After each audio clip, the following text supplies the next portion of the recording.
Hi and welcome on to the All Guns Blazing podcast. Not in the studio today. We thought the weather was so nice here in central London. We'd come out and do it here. He's walking around. We're right down in the West End. That's Horse Guards Parade behind there, right near Buckingham Palace. You know what? You better be careful, man. No, what? I'm in your back garden. This back garden's bullshit, man. Listen, right, MI5 come for you. Behave yourself around here, yeah? Yeah, I'm always behaving. And look, there's another helicopter up there. Yeah. Guess who they're circling and looking at? Yeah, you. Those tourists over there looking at you as well. Yeah, I'm not surprised. Actually, you know what? The Chinese tourists, right? And I was when I was at the World Cup the other day, a guy over in, I spoke to this guy who works for a TV company in China. He said to me, he goes, "You're massive over there." I know. He said, we like a DT, we like BT. Do you know what? You say that, but it was really weird. But I got a call the other day from like our agent and stuff, and he like turned around and he said like, "Oh, you've had a request come in that they want you to go over to Beijing and open a cinema over there, and they're doing a screening of the '89 film." It's like, what? What? Really? But it was on. They like you over there, man. The yeah, guy was going to goes, yeah, he's always angry. Yeah, look, crazy. they're taking photos. Do you Angry. know him? Angry. Do you know him, DT? See, he knows. He's going to come over and drop kick him more like it. What, you know what? Talking to the World Cup, what did you make of it? I enjoyed it. It was one of the most eventful ones that I can remember for a very long time, and I've seen a fair few World Cups in my time, but yeah, before the World Cup, everyone was talking about, you know, how bad it was going to be, how unprepared they were, how, you know, everyone was going to get battered over there, especially if you was black. I saw the complete and utter opposite. I spoke to you regularly when you was out there. Brilliant. And you said to me that, you know, you wish that I could been out there because it was just to experience it and see it. And No, I know, maybe not that far. I never said I wish you'd be out there. It was nice and peaceful. But you know what I mean? Just seeing that side of things and everything. No, it's brilliant. And yeah. Do you know what? Practically everything they said negative about it, it was the complete opposite. So like you said, they said there'd be racism. There was nothing. It was the people were so friendly. They said there'd be hooliganism. The people were so friendly. They said it'd be badly organised. They built all these stadiums. They were all unbelievable. They were all no problems They look whatsoever. really nice on telly. Right? The fan parts were brilliant. The people were so into it. Russia did well in the tournament. England did well in the tournament. I mean, what did you make of England? I mean, semi-finals. Nobody thought we'd get that far at the start of the tournament. We put the pressure on. Isn't it? Yeah, it was good. It was, Spursy. you know, so over there, I was getting so much grief off of Tottenham fans. There was a lot of them there. Obviously, a lot of Tottenham players were at the World Cup with England. And obviously, they're very proud that, you know, there was so many Tottenham players there and they were giving it. Robbie, we're going to win the World Cup for England. Yeah, that was the flip side. When it went wrong now, you know, you couldn't really find them as much. You know? Yeah, they'd all gone into hiding. That was pretty much it over here. But do you know what? It was really weird because, you know, you wouldn't have captured the mood back home. You'd have only seen it, but you had to be in it to believe it. And it was just kind of, yeah, as we went on and, you know, people did start to believe. And then everywhere, it reminded me very much of the Olympics. You know, the way that the nation all come together. Yeah. And at that time as well, when the Olympics was on, we was going through a tough situation as a country. And I think that we are at the moment as well with the whole Brexit stuff and everything, and the nation seems to be at loggerheads and what the hell's going on. And this seems to just let everyone forget about everything. Forget about the problems, forget about, you know, terrorism and Brexit and all these things that have plagued our country for so long now. And everyone just united. Black, white, Asian, doesn't matter who you were, everyone that was English just joined together. And there was, you know, a lot of the venues that I went to as well, you know, there was French people, Swedish, and people from all walks of life, all nationalities, all joining in. And that's what football should be all about. It brings everything. And even after, you know, defeats and stuff like that, I remember being at the Germany-Sweden game. And the place was full of Swedish people. And Germany scored that really late goal and the Swedish people were gutted. And there was English people and French people trying to console the Swedish and congratulate the Germans. And there was no fighting, there was no angry scenes or anything. It was just so nice, you know. And even Arsenal fans, we was, you know, cheering on Tottenham players. And I know you got stick and Troops got stick and even I got stick because we celebrate, you know, Kane scoring. And I said to people, I said, listen, while they're wearing an England shirt, they're England players. The moment the World Cup finishes and England are out, they're Tottenham players again and they're pricks. And we can start doing what we need to do. I said, but right now, I said, no, they're England players at the end of the day. And I said, yeah, okay, in the cold light of day, you look at it and think, could I really put up with Spurs fans for however many years going on about how they won the World Cup? Probably not. But you weren't thinking about that at the time. You was thinking about how amazing would it be if we won the World Cup. I came back on a plane and I was sat next to Harry. Well, I wasn't sat next to, but I was saying this row, and the row over was like Harry Kane's brother, and his family and that. They were, you know. I didn't actually talk to. I spoke to Lingard's dad a few times. Yeah. Really nice guy, you know what I mean. But it was great. It was a great tournament. But what did you make of these? Did you see what Tony Adams said? Tony Adams said, right, before the tournament started, that we're not going to win it because there's too many players. About the Tottenham players' mentality in the team. Do you think that had anything to do with it? Do you know what? The thing is that you do have to look at it and say that what they do at their clubs probably went into the international stage. Because you look at it when we played Croatia, right? You look at some of the players they've got, Barcelona, Real Madrid. These people go to the latter stages of Champions Leagues. They win the big trophies. They know what it's like to get to semi-finals and get over that hurdle. Tottenham have been to 2 semi-finals in the last 2 years and they flopped. They've been in a title race and they flopped. So none of these players know what it takes to get over that final hurdle. So you reckon that had something to do with it? Possibly. Maybe when it came down to the nitty-gritty and the crunch and that real, you know, pressure moment. I know that everyone praised Gareth Southgate and I will give him praise, but I also feel that he made mistakes as well. I felt in the Croatia game, his lack of experience kind of showed, because in the first half I felt we really dominated Croatia, really dominated them. And if Harry Kane would have slipped it across to Sterling, 2-0, game over. But listen, we knew that Croatia were going to come out a different side. What Croatia did was they pushed their fullbacks on to push ours back, very reminiscent of what Allegri did for Juventus when he came, brought on Lichtsteiner and that against Tottenham, and he changed the game round because he sent them back that way by pushing his further up. And in the first 10 minutes, we're all, as fans watching it, saying they're getting a foothold of the game now. They're pushing us back. We were relatively, you know, we'd turned from a 3 to a 5 at the back now. And we were like, you need to change something. You need to tweak something. Even if you don't take someone off, move someone around, do something to change the shape. And he sat there and waited and waited. And the more you were waiting, you were sitting watching the game. Like somebody we know. Yeah, well, but you were sitting there and you were going, I don't know how you felt in the stadium, but at home, it was very frustrating. We were sitting there watching it going, they're going to score in a minute. Well, they're going to score in a minute. I said something very controversial to, when I was in there watching it, to the guy next to me. I said, you know what, we should take Harry Kane off. And he's going, no, Robbie, you can't take him off. And I said, listen, he looks so lethargic, so slow. I wonder if he's injured.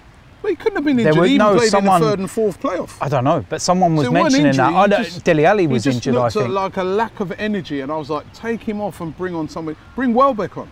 I'd have brought Welbeck on because Welbeck's goal-scoring record for England is really good. Is really only Harry Kane scored more goals. And do you know what he's got that the rest of them haven't? Pace. No, experience. Of getting over a line. And even at Manchester United. I know that he's a bit indifferent at Arsenal, but sometimes you've got players, right, that they do it for their country. Yeah. They may not do it week in, week out for their club, like a guy like Closer, but every time he's put that Germany shirt on, he banged those goals in. So I was like, change it, but I felt he left it too late, and there was a 10-minute period after they scored where I was like, wow, they're going to get a second. Yeah. We weathered the storm, and then it was my mate that I was with in the bar, and he went and it was like commentator's curse type thing. literally seconds before Croatia's second, he turned around and looked at me and went, "It's going to penalties, isn't it?" And I went, "Shut up, shut up, shut up." And then he goes and scores, and I was like, "You prick, told you, don't say that."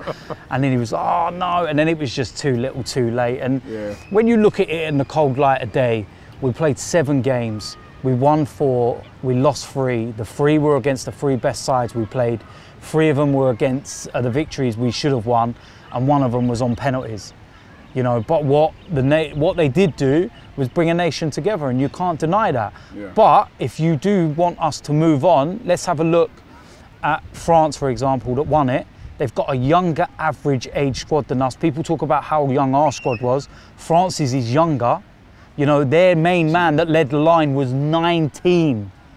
19! Do you know what I mean? So their whole team is unbelievable. Exactly. So what I'm saying is, they had Lamar on the bench. For us to step up, Lamar didn't even play. I know. For us to step up and to cross semi-finals and get to finals, we've got a long way to go yet. They didn't bring Rabiot. They didn't bring Lacazette. They had Lamar on the bench, Mendy on the bench. I mean, they've got just such an unbelievable team. Yeah. No Kingsley Coman there. Yeah. I mean, that's what I'm saying. We've got a long way to go before we step over those final hurdles. I think Dembele on the bench. You know, I personally think that this is probably one of the biggest regrets we may have as a nation because of how the route panned out. We will never have a better chance of reaching a World Cup final than this one. I don't ever think we will see this again, where the likes of Germany will get eliminated, and Argentina and all these. And you've got to remember, there's no Italy there, no Holland, no Holland there. Do you know what I mean? No Chile there. You know, so all these sides that have won trophies recently and have a history of winning trophies, like the teams you just mentioned, they weren't there, and I can't see that happening again, man. And the next is Euros. Anyway, let's talk Arsenal. Let's talk Arsenal. Where were you last weekend, by the way? You plastic, aren't you? There was a game at Boreham Wood. 8-0 performance by Arsenal. Can you believe this guy calling me a plastic? You are. Where were you? I was at a wedding. Where? My brother-in-law's. Where's the wedding? In some fields, man. Where's the wedding? A long way away from Boreham Wood. Where was the wedding? What time was the wedding? Where was the wedding? Like a good 35, 40 miles away from Boreham Wood. And it was at the same time they kicked off. What do you want me to do? The wedding was organised over a year ago. Plastic. Yeah? Fool. Don't even try that one with me. The thing is, you know the funniest thing, right, is that I was at the wedding and I had it on Arsenal Player with my headphones in while they're doing all their thing. So you may as well have went to the game, didn't it? Oh man, listen, do you know what would have happened to me if I never went to this? My God, I couldn't miss this. Man. So I remember when Aubameyang scored that first goal, I've gone, yes! In the church and everything, and everyone's just looked around, and the brother-in-law just looked at me like, knew exactly what I was doing. And the best thing, my other brother-in-law, the actual groom's brother, he was on his phone on the next row watching the England game. So he was updating me on England and I was updating him on Arsenal. I couldn't care about the wedding. We were just like watching it, and it was just like, and at one point he was like, "Oh, 1-0, useless, rubbish." And it's just like, and the amount of people that were in the church were like, "What's the score? What's the score?" And we'd be like, 2-0 now, 3-0 now, yeah, oh yeah, Aubameyang hat-trick, sick. And it'd be just like, oh man. But you know what, I actually didn't think as well that we would play any major players. I feel that if Arsene Wenger was still manager, then we wouldn't, because we've seen Boreham Wood games. You see Wenger, normally Boreham Wood, he plays just kids. We only won 2-0 the last time we played him. He plays kids. And if anything, it's maybe, you know, if someone maybe missed the World Cup, one player, or they've just come back from an injury, he might put them there. But he literally played the whole first team that was available. And the intent, the way they played, they played like they were looking to win and keep a clean sheet. There was no, because one of the things I've noticed with Wenger over the years in friendlies, I mean, sometimes, especially when I've gone to someone in friendlies abroad, I've almost felt sorry for some of the fans. Yeah. It's been so, he's treated it so lightly. Yeah. You know, it's almost like, and you wonder why we've never been ready. It is a friendly. But you still need to get ready for the season. Yeah, but did you see the videos Did you see the videos of Emery? Of him parading up and down the touchline. Yeah. And he even tweeted out, I still can't believe our manager's got Twitter, and but he tweeted out about how there was so many positives to take from the game, but a lot more needed to be worked on. Yeah. And the players left the game and they went straight back to Colney for a training session. Yeah. I was like, wow. And then talking about plastic, we had a game yesterday. Where were you? Where were you? They didn't let you into London, Coney. I never said they did, but they never let you in there, No, so that's you're not plastic. That's not plastic. That's Nah, not my you're fault. plastic, They bro. don't let me in. You didn't even know there was a game. I did. No, yeah, no, you no didn't. one knew. It was I a did. secret, innit? I knew. How did you know? Because I got to make the place a Crawley. So why did so why did you go then? Well allowed in. They never let me in the training ground. Trust me. But yeah, 9-0. I heard about it afterwards, man. You know what I mean? But and again, they played a really strong day. Won that on 9-0. Played today as well. They played today. I heard they did. Brentford. See, they really. This is different, isn't it? But I'm not too sure. I've been told by someone that a Brentford player put something up on Instagram, and they've took it down now. So whether they've been told, no, take that down. All these ones behind closed doors. I don't know. Maybe they just want to get a little bit. Maybe they're because they've showed so much of the training videos, which is very. It's good, isn't it? Because we're getting to see they're things a bit that more we open. haven't. Yeah, and I think you that's. Can see it already with I think this that's new Emery. regime. I think that's Emery that's saying. But Yeah. I think that maybe there's. I don't certain think things, it's just Emery. I think it's Gazidis as well. Yeah. Because I think that Gazidis, who's been around there with the old regime, knows that one of the big problems. And they're doing things a bit different. One of the big problems was that it was almost like the Gestapo. Well, maybe I should use the Gestapo as an example. But it's almost like me. It was like MI5. KGB, I mean, they just never showed anything. But this was the thing, is but that they're being a bit more open now. They're showing training sessions. Yeah, I like this. And it's nice, but I'm wondering whether they've showed a lot that's they want us to see. Well, obviously. And I think that maybe now there might be a few things where he's like, right, we don't want anyone to see this. We don't want to see what kind of formation because we're going to look at the Boreham Wood game, for example, and we're all going to go, right, he played Aubameyang on the left and Lacazette went through the middle, and maybe in these other games behind closed door he's going, I'm going to try Aubameyang and Lacazette as a two and something different. Maybe he doesn't want to let that out of the bag yet. That's something that maybe he's working on as a surprise, maybe something that he wants to save. And that's why I think we might be having... I mean, when I saw that team run out, I was like, wow, that's a strong team. Boreham Wood, man. Socrates as well, new signing. That's what I mean, everyone was there. Guendouzi in the second half, he played Mkhitaryan, he played everyone. And then the start of the game, the poor Boreham Wood defenders must have been sitting there going, oh my God, Lacazette, Aubameyang, oh my God. It's just like, normally they get a nice little run around. Touch the ball. I felt so sorry for him, man. Aubameyang in that first 15 minutes. I know it's Boreham Wood, but at the end of the day, they look sharper. They look sharper than what they normally do at this stage of the season. Yeah. You know, a pre-season. Normally, it's helped that we've lost so many players not going to a World Cup. Yeah, that's going to help us. Massively. When you look at other clubs, I see Jose Mourinho moaning at Manchester United saying that he's got to make do with what he's got because a lot of his players ain't in America because of the World Cup. I think they said 11 Tottenham players are involved in the semi-finals. Semi-finals onwards, you know what I mean? And did you hear Alexis can't get into America? Yeah, he couldn't get a visa. He's got a criminal record, isn't it? Yeah? Don't worry, bruv, I feel you. It's just like, I did see that and I had to chuckle and I was just like, yeah, because he admitted that tax fraud, didn't he? So he ain't allowed into America. So yeah, we've had it really easy, and going into the new season under a new manager, this could be very beneficial to us. And given the fact that we've got Man City and Chelsea in our first two games, we could need this little leg up. Because you look at Manchester City as well, and I'm looking at their main players, right, that lasted to the very last week of the World Cup. De Bruyne, you've got Walker, who's the other one that plays for Belgium that's in the Man City team? You've got Company. All those people played to the very last weekend of the thing. So yeah, but then they I don't think they just bought Mahrez. I know, but still taking away the likes of Walker, De Bruyne, big players, and I think as you know, us going into that first day, I can't see them playing. I think it's definitely better advantageous to catch them early. Yeah, I do. They're definitely very good time to play them. And, you know, going into the second week, we've got Chelsea. It looks like they're losing their keeper. Courtois going. Might lose Hazard. Will Hazard even play because he was in the latter stages of the World Cup? Yeah. It's a great time to play these teams. Yeah. And we're going to have... However, it's also a very difficult start. Of course. To come up against them too. Yeah, of course. Unai Emery, you know, it's all positive so far. I mean, there ain't really been, you know, it's Boreham Wood and there ain't really been not much action.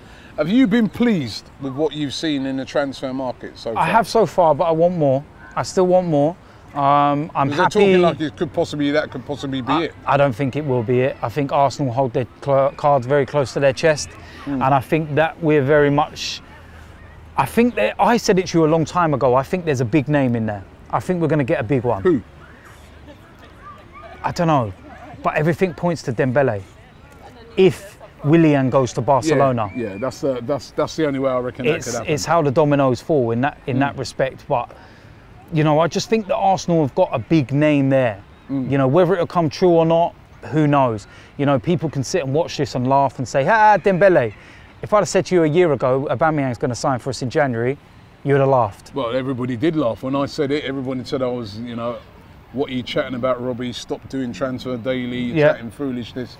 And he signed. Yeah, exactly. So that just shows that anything can happen. And we, you know, you look at players, they could look at it. Yes, we're in the Europa League. But they could look at what we're building and what we're you know, the project, and they could go, you know what, I want a part of that. You know, they've got some massive players there, and I'll get a chance to play alongside those. And, you know, we've got to remember as well that we are a Europa League team right now. We do have to live within our means. It is going to be difficult to buy world-class players in every position. I don't expect that. Look what Liverpool are doing at the end of the day, Liverpool are doing massive signings and stuff. And I tweeted this earlier on, and it wasn't a criticism. And a lot of Liverpool fans agreed with me, and they said that, you know, what I'm saying is a genuine question. That with the amount of money they've spent now, how long do you give Klopp? If you don't win a trophy this year, I think it's a massive failure. How long do you give Klopp with the money he's now spent? Because you can't now say, well, you know, he has to, you know, the owners won't give him anything. They're going out and spending 70 million on a defender, 65 million on a goalkeeper. They're addressing all the areas that they've moaned about. Plus they bought Fabinho, plus they've bought Naby Keita. That's what I'm saying. So it'll be very difficult. They've got it all there. To get into that top four. So that's the thing. And a lot of Liverpool fans, they're saying 2 years. Give him this season, next season, and if he hasn't won anything, you can't, you know, you're not going to keep getting away with giving everyone hugs. Do you know what I mean? At the end of the day, you've got to start producing. You've got to start winning trophies. And this is the problem. He's made a rod for his own back, because when you're spending that kind of money, you've got to deliver. Pep Guardiola went out there and started spending 30, 40 million on fullbacks and goalkeepers, and everyone said, all right, cool, go and produce. They went and won the Premier League title. How long are you going to give Emery? Oh, I said to you from the beginning, it needs at least 2-3 years to really start to implement things. Right, and how long are you giving him?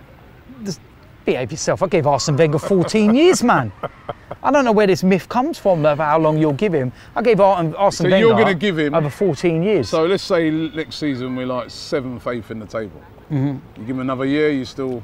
You've got to look at how the performances are. Let's say, for example... You just said you're going to give him 2-3 years. Listen, let's say, for example, right, we're shocking in the league, nothing improves. We're getting battered at the big clubs away from home, yeah? Nothing's changed. We're out of the Europa, we're out of the FA Cup and everything. You've got to seriously sit there and go, whoa, something ain't right. No banners yet. You've got to sit there and you've got to look at it and say, well, something's not right. But if, for example, we got to the latter stages of the Europa and we were kind of around that 4th or 5th place in the Premier League, where we always are, and Emery decided, you know what, I'm going to put all my eggs in a basket of the Europa to get back in the Champions League, like Mourinho did a couple of years ago. And we finish 6th or something like that, but win the Europa because we've slacked away in the Premier League and prioritised the Europa. You've got to look at that and say amazing season. Okay. Because I feel anything but a Champions League place is a failure. We've got to get back into it. It's tough. I know it's tough. It's tough. Man City, look at the 4 teams that finished above us. You know, last do you want me to tell you the? Do you want me to tell you the 2 teams? Do you want me to tell you? Man United, Man City, they're spending big again. Right? United have bought in Fred. Well, Manchester United, they've still got problems. They've still got a lot of problems. But they've still got a lot of very good players as well. Yes, I know. But Liverpool are spending like crazy. They're building an unbelievable team at the moment. Yeah. I think that they're the nearest challengers to City. Tottenham will be Tottenham. They'll be back. No, listen, Tottenham are the one team that I think we need to go for. But they'd be moving into a new stadium. They bought no one. Well, if they do now, then it's panic because they're running out of time. We've got 3 weeks to the window shuts. This ain't like where it's the end of August. We've got 3 weeks, Robbie. They still finished above us anyway, even with what they had. Yeah, right? no, but I'm saying, but we've addressed areas that were a problem. Yeah. And then you've got Chelsea that, you know, they'll spend as well. So it's not going to be easy. But again, to Chelsea get have into that got top four. Chelsea, and you know, they've got to adapt to a new manager in it. Well, you've got a member as well. Like us. Yeah, but the difference is our manager knows how to win trophies. Chelsea's don't. He's not won a single trophy in his career. Yeah, but he did brilliantly last season with Napoli. Well done. One good year. Well done. Well done. What? One good year? Seriously, Robbie, one good year. Do you know what I mean? Start somewhere, yeah. Tony Pulis had a good year. Do you remember? That's what I'm saying. Now that Sarri comes highly rated. Yes, great, but do it in the Premier League. That's what I'm saying. But at the end of the day, in terms of pedigree, our manager's got a better pedigree than Chelsea's. Because he's won trophies. 10 trophies in the last 5 years. All right, let me ask you this, right? The signings, as I've said, he's made. Yep. Let's go through them. Okay. Right, and then you tell me what you think.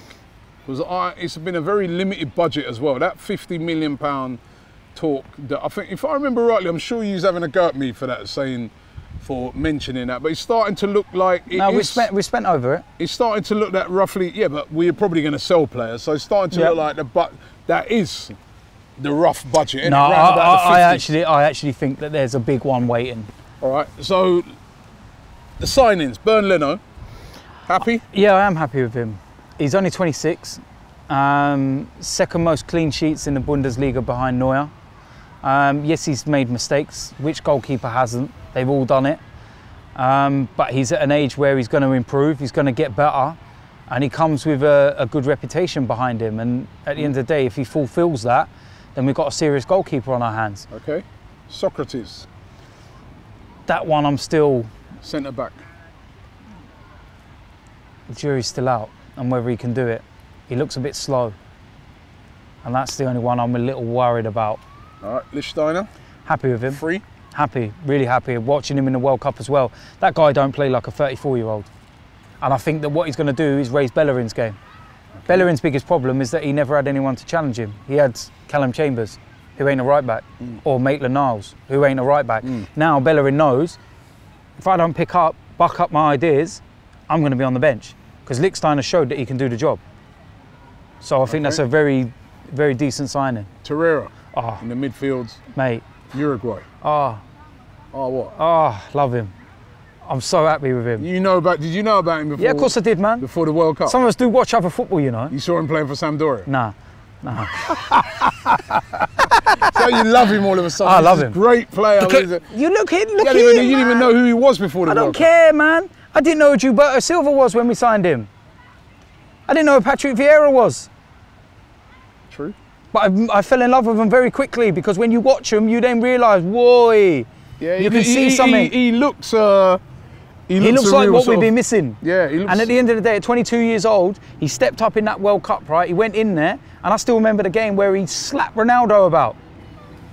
Yeah, at the end of the day, you don't do that. You don't have that about you unless you've got something about you. He's got what it takes to do everything. He looks like an annoying little shit that's just in your face constantly. And Is he going to be able to do that in the Premier League, though? Robbie, Premier League he looks sometimes a bit more rougher. Listen, more... the man was diving to block shots with his head on the floor. The guy doesn't care. You know, you look at him, right? If he brings that to the Premier League, let's have a look at him as well, right? He's not one of these, you know, pretty boys, and he's got his brace in. He doesn't care. It's just, he's just a young lad that's come up in a rough area. What's good looks got to do with ugly? Well, because there's a lot of players that do worry more about their looks than anything. But at the end of the day, he's one of these lads, right? He's a typical South American, where they were brought up in a really, you know, underprivileged area where they never had anything. Not all South Americans, but no, not all South Americans. But you look, you from a poor neighborhood. You use Alexis Sanchez, for example. We had that very same. He's very much like that kind of playing different positions. I know you say like not all South Americans, but he's got very much Alexis in him. Do you know what I mean? That kind of. He is. And Luis Suarez, and you only have to look at the Uruguay side. How every single one of them, they all fight and they do everything like the other thing that worries me, you see players, they do that in the World Cup and then it comes to their team and they don't do that. But But he did it at Sampdoria. I have actually seen him play when he's at there's a Sampdoria, surprise. right? And he's like that. He does play like that. Never heard him mention And him do you know once. that? Do you know that? What do you mean never heard me mention him once? Never Why heard you would I mention mention him? Because you're meant to get me the inside scoop. Yeah, but I would have mentioned him when I found out we're linked to him. I'm not going to mention every random player, am I? Yeah. All right, I've seen him play. I've seen him play. He's right. good. What number did he wear at Sampdoria? I don't know. Come on, why do I have to know his number? Do you want me to tell you? Yeah. 34. Well done. 34. I've seen him play, right? And I like what I saw of him. And do you know the other thing about him? At Sampdoria, and also I noticed for Uruguay as well, he takes it to all the set pieces. Yeah, he's got a serious delivery. He's got good delivery on his corners. He's got a good free kick on him as well. Yeah. He's definitely going to be an asset at Arsenal, and I think that's a very, very good signing. I agree with you on that one. Yeah, very happy. So who else did we get? Guendouzi, he came on last week. This is a young lad that we're going to have to see. I don't think we're going to see him regular, but Emery's made it pretty clear that he's part of the first team. Yeah, someone to keep up with Hector. Do you know what I mean? If he plays well, then no one's going to be telling him to get his hair cut. Do you know what I mean? But that's it. That's what you're happy with that? Well, at the end of the day, right, 3 of the key areas that we had to address were defence, goalkeeper, defensive midfielder. And we've done that. I still feel we need another goalkeeper and we also need a winger. Well, isn't it a bit of a low budget window, though, isn't it? They really spent. Well, look, at the end I know we're in the Europa League, so obviously a lot of that Champions League money's dried up, but it's still a bit of a low budget window. What you got to remember, what you got to remember is Where's the exciting? Right, listen. What you got to remember is that Hector is seen as our first choice right back. So you're not going to go out there and buy a new signing, yeah. So you're not going to go out there and buy a first choice right back. What we need is someone upgrades. What we need is someone that can push Hector and make him rediscover his form that he had a couple of years ago. What about a better player than Hector to push him? It's going to be difficult right now in the Europa. Where's better that you can buy? If Wenger would have bought the same players, would you be so infused as you are now? This is the difference, right? And this is what I've tried saying to people, right? Wenger has neglected the squad, the players, and people like that for years. How long have we needed a defensive midfielder? How long have we needed to sort out a goalkeeper situation, even once Czech come in, because we'd realised he was not up for it, he just weren't the same Czech that he was at Chelsea? How long have we needed centre-backs? Before we bought the strikers eventually, how long did we need one? He kept neglecting every single season. The year we didn't win the title, and it still pisses me off to this day, in 2015 to Leicester, he went out and bought a goalkeeper. You know we needed outfield players. If he'd have went out there and actually bought some, we'd have won the title that year. But he didn't. He didn't. Ozil had the season of his life, up until about January, when he was 2 away from breaking Henry's record, and then Giroud decided to not score for about 20 games. You know what, you mentioned Ozil. First of all, did you see his performances in the World Cup? Yeah. Not overly great, but he weren't the worst player. I ain't going to hang him out to dry, because he weren't the worst player. Germany as a whole were terrible, but there was a lot more terrible than him. Do you want me to tell you who Germany's worst player was? Not a hope in hell's chance, was he? Who? Was, what's his name? Müller. Yeah, Müller was terrible. But Ozil, I spoke to this German correspondent over there, and he said to me that in Germany they were giving him a lot of grief. Yeah, I know. And they were basically saying that, he shouldn't be in the team no more. Yeah, because he had a photo. Not to do the photo, that's just what it's not good to do. enough. No, that's what it's to do with, because of his photo. If I was Ozil, I'd retire from Germany and just tell him to go and shove it. Because it's no coincidence that the 2 players that had the photo with the Turkish leader were Ozil and Gundogan. And the moment the first result never went right, who were the 2 that were dropped? Gundogan and Ozil. And even Khedira, another one that is, you know what I mean, not classed as German. I'd turn around and tell them, go fuck yourself then. Fuck Germany. I ain't playing for you no more. Even Ozil's dad turned around and said he's thinking about it.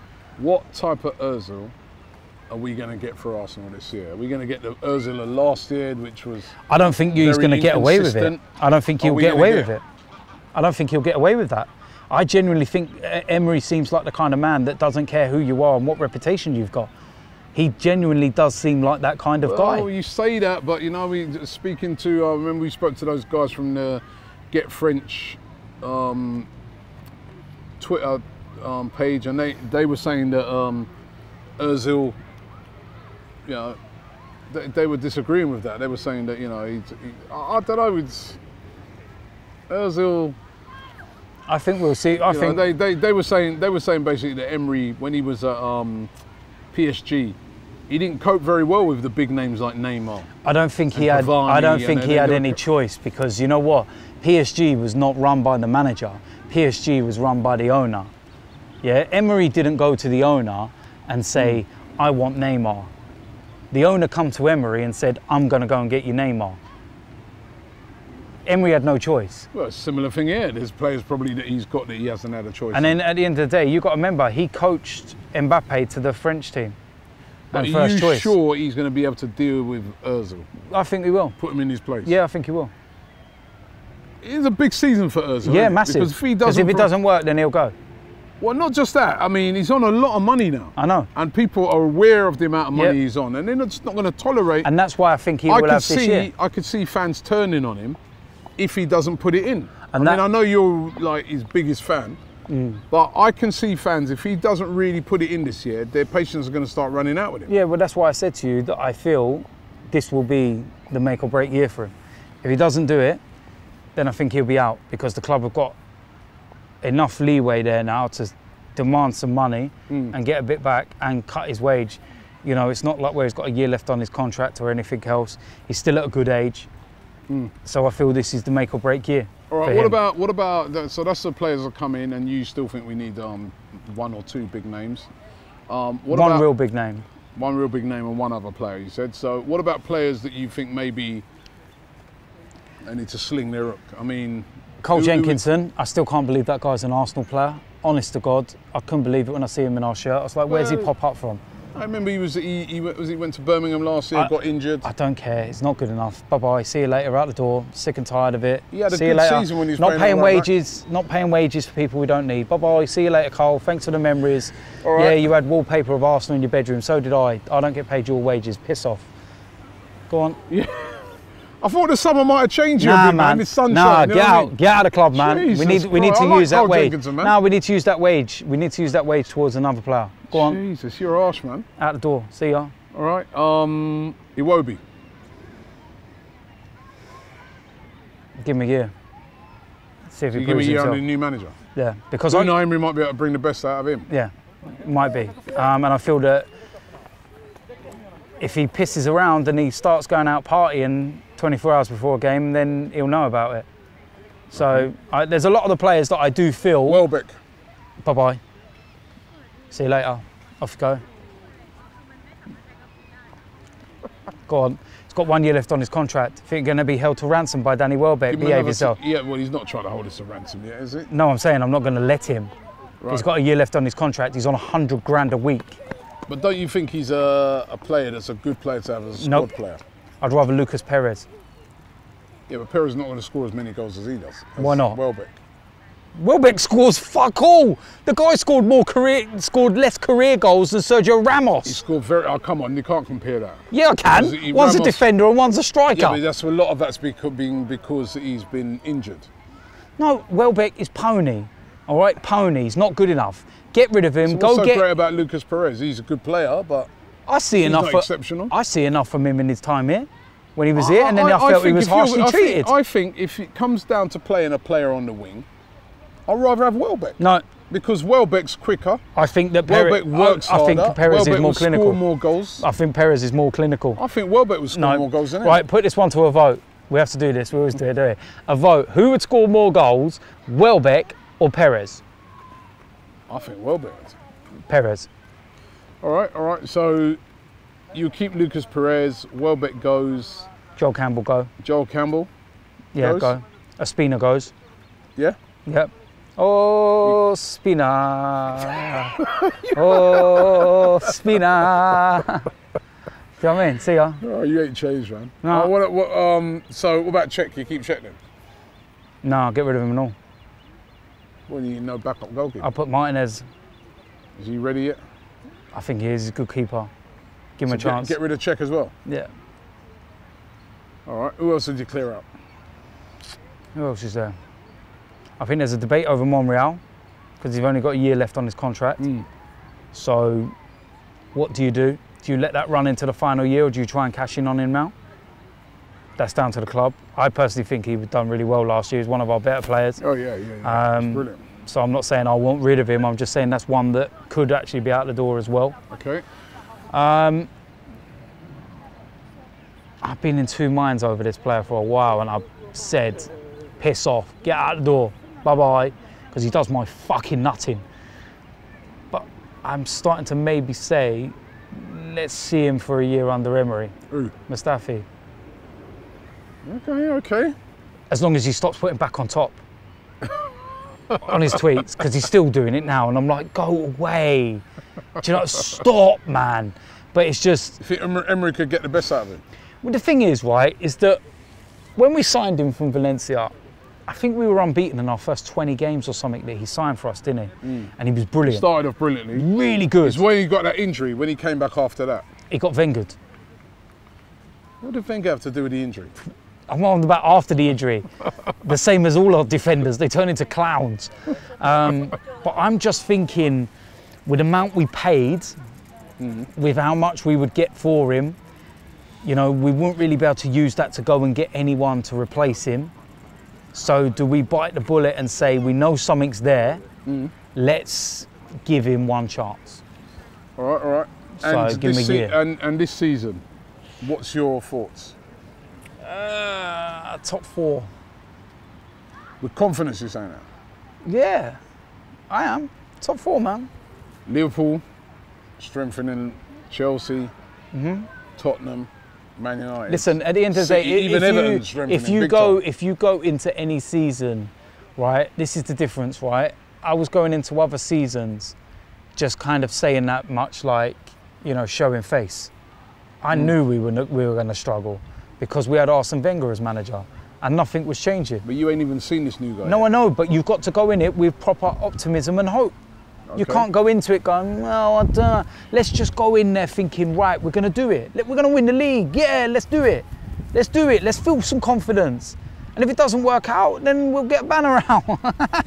No, I'm joking. But, you know, at the end of the day, let's just have some confidence. Let's just go into the new season and think positively, man. Do you know what I mean?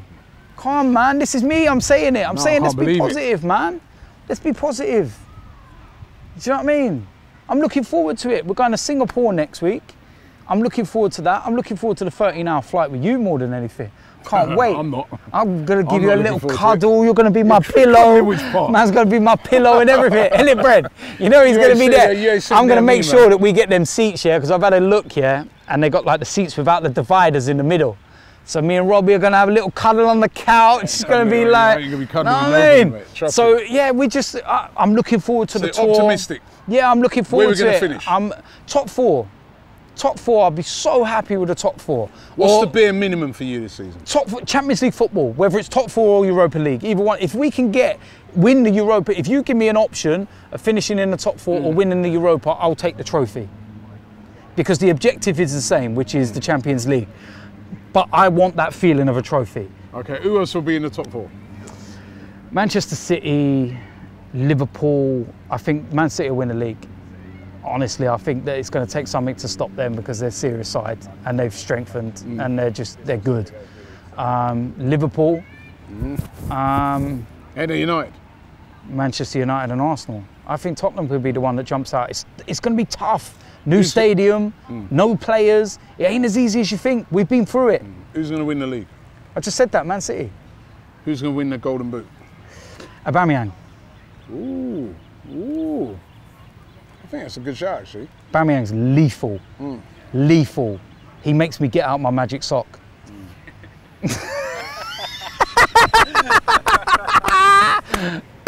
Jesus Christ. This bloody sock thing. You know what? I think I'm going to end it on that. You know what I mean? I'm going to end it on that. This magic sock thing.